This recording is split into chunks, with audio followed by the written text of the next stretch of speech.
It shouldn't be anybody other than your own parents that tell you what you can and can't read. Woo! Amen.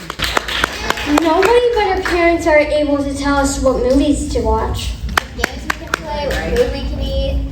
Why should it be somebody else who tells us what we should read? But to make sure random adults don't try to tell us what we can read, we need action.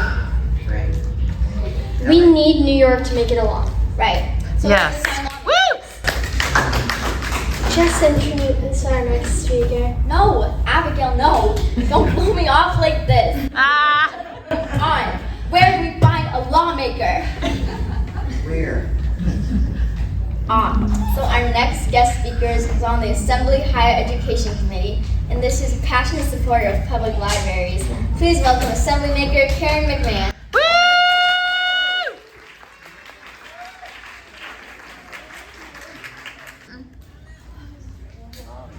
I didn't know I was going to have so many friends in the room. Well, hi everyone. My name is Karen McMahon. I'm the New York State Assembly member from the town of Amherst. Oh, and two more. Hi. Tizzy and I were on the swim team in high school together. Wow. Yeah. That's awesome. It's such an honor to be here today at the Audubon Library as we kick off Banned Books Week in a very meaningful way by celebrating freedom to read, the power of books, and these ambitious young people who are leading the charge. Woo! So let's talk about censorship and book bans. I hope I'm not duplicating anybody else's comments, but I figure people are coming and going. It'll be okay. The American Library Association, the ALA, collects data on attempts to ban books and compiles an annual list of the top 10 most challenged books. I would suggest that a top 10 list might just result in making those books more popular than their critics would hope. And I have this year's list. If anyone's curious, you can feel free to take a look and decide what you're going to read next. Yeah. Woo! As I looked on the ALA website, they also have lists from decades, so like from the 90s and the 2000s. And I glanced at the challenge books from years past, and I was so disheartened by so many of the titles on the list. There were classics like To Kill a Mockingbird, Slaughterhouse-Five, The Catcher in the Rye, That's The crazy. Handmaid's Tale, which is kind of prescient today, Mice and Men, The Color Purple. What? Yeah. And then kids' books like The Bridge to Terabithia, The Giver, the Harry Potter series. What? Yes. The Goosebumps books, and even Captain Underpants was You've got to be kidding me! I couldn't believe it. And certain authors were frequent targets. I'm thinking of like Judy Blume and Toni Morrison released. Wow. So the ALA reports that since 2021, there's been a sharp spike in attempts to remove books from libraries and classrooms. And based on their 2024 data, the majority of censorship attempts have originated from partisan organized movements. 72% of censorship attempts were initiated by organized pressure campaigns and governmental entities like elected officials, not me, but school board members and school administrators.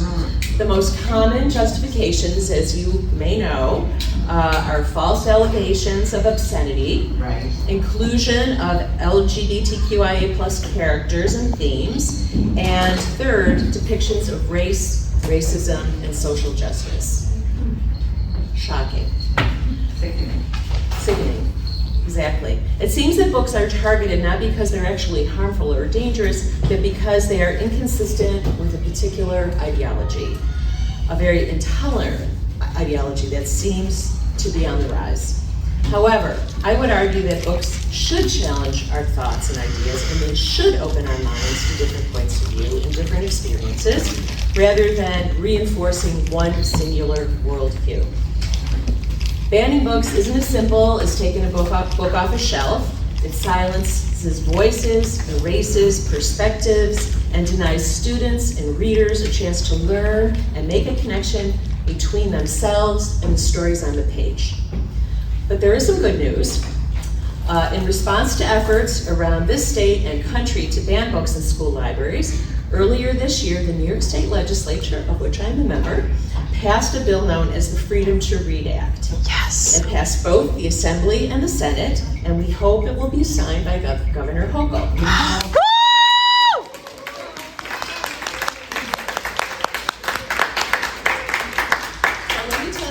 This legislation ensures that school libraries and librarians have the power to curate and develop collections that provide students with the widest array of developmentally appropriate materials available.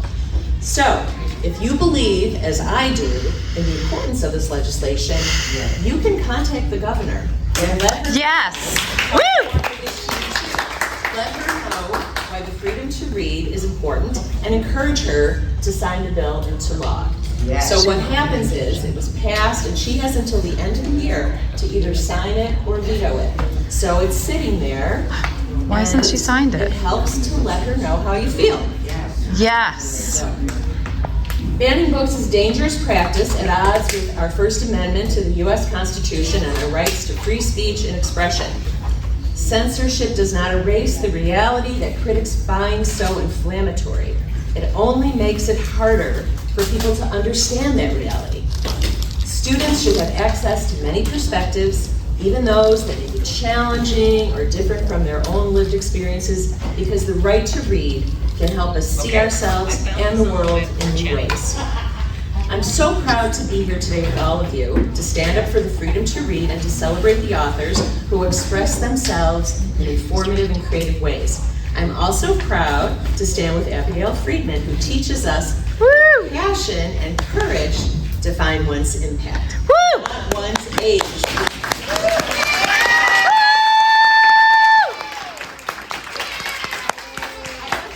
I was really blown away a couple weeks ago when I got the email from Abigail.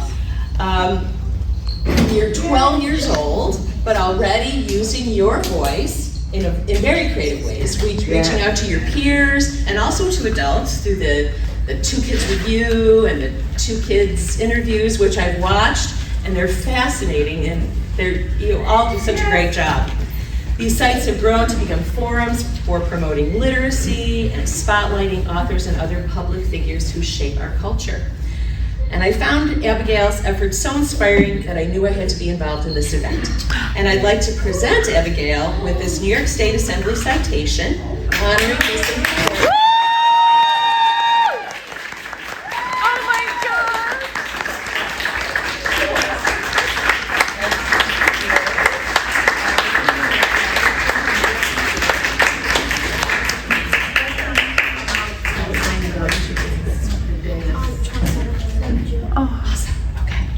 Oh, it was? It's going. Oh, it's going to. Gotcha. Okay, so together with Abigail, we kick off Banned Books Week by saying, curiosity and critical thinking will always prevail over control and censorship. Woo! Yes.